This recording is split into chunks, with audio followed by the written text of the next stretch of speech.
Hi, we've got two more problems to do for week 3, guided worksheet section 1.5. So actually this is part 3 of 3 of the videos for this guided worksheet. In problem 6, we're given a formula, P, in terms of A, that models a woman's normal systolic blood pressure at age A. We're asked to use this formula to find the age of a woman whose normal systolic blood pressure is 115 millimeters of mercury. In this case, we'd like to show our work.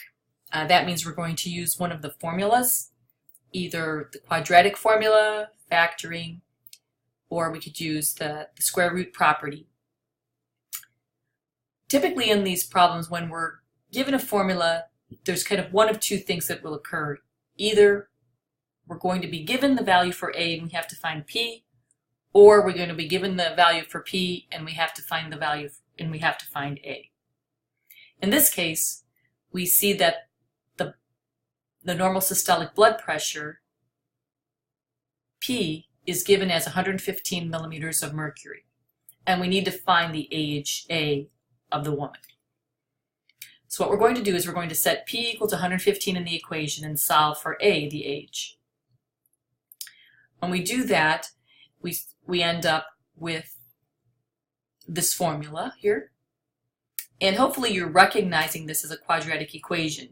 Yes, in previous examples we saw this with an x here, but now we see the variables A, and the highest exponent we see is a 2, so that means it's a quadratic equation in the variable A instead of x. As usual, we need to get a 0 on one side. So I'm going to subtract 115 from both sides, as we see in this part. And then we end up with this equation. I think the easiest way to solve this equation, especially because we're dealing with decimals here, we don't want to try to factor it, is to use the quadratic formula. Remember, it can be used to solve any quadratic equation. Okay. What we're doing in order to use this formula is we're going to identify our little a, our little b, and our little c, right? And now we have a is equal to the quadratic formula because that's the variable which we're solving for. And I'm just going to plug in the information. So it's minus b plus or minus b squared minus 4ac all over 2a. You should get, when you work through this, the part under the radical, it should simplify to approximately 0.3225. So carry at least 4 decimal places along because this is an intermediate step. So carry as many decimal places as possible. Right, so if we were to write the exact form, one answer would be negative 0.05 plus that square root divided by 0.02. The other would be negative 0.05 minus that square root divided by 0.02. When we find the decimal approximations in our calculator, in this case, it asked for age, and I believe it said round your answer to the nearest year. All right, so I just went with one decimal place because I knew I had to round it. So I get 25.9 here and approximately negative 30.9. Now in these application problems, we have to see which answer would make sense. Since we're talking about age, we can disregard the negative answer, and we're only interested in the positive answer. And if I round that up, that would then be 26 years old. So a woman of age, 26 years could have that systolic blood pressure according to the formula.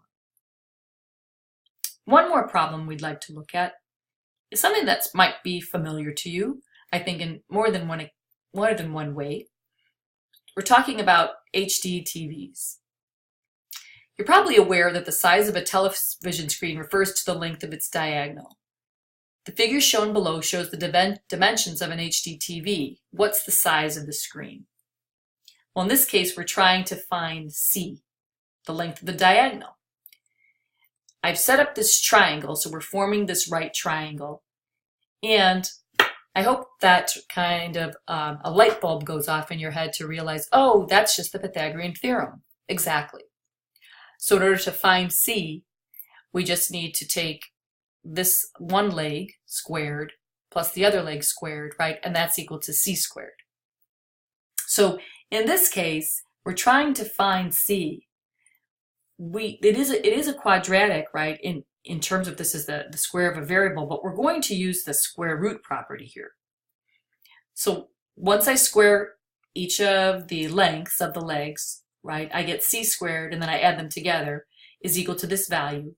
Now, normally with the square root property, we take the positive and negative square roots. We know that it wouldn't make sense to take a negative square root since we're talking about length, so we're just going to take the positive square root. And I get C is equal to 32.10, which is approximately 32. So the screen size would be 32 inches. All right, well, that wraps up some of the problems that you'd like to focus on and that you'll see in your homework for section 1.5.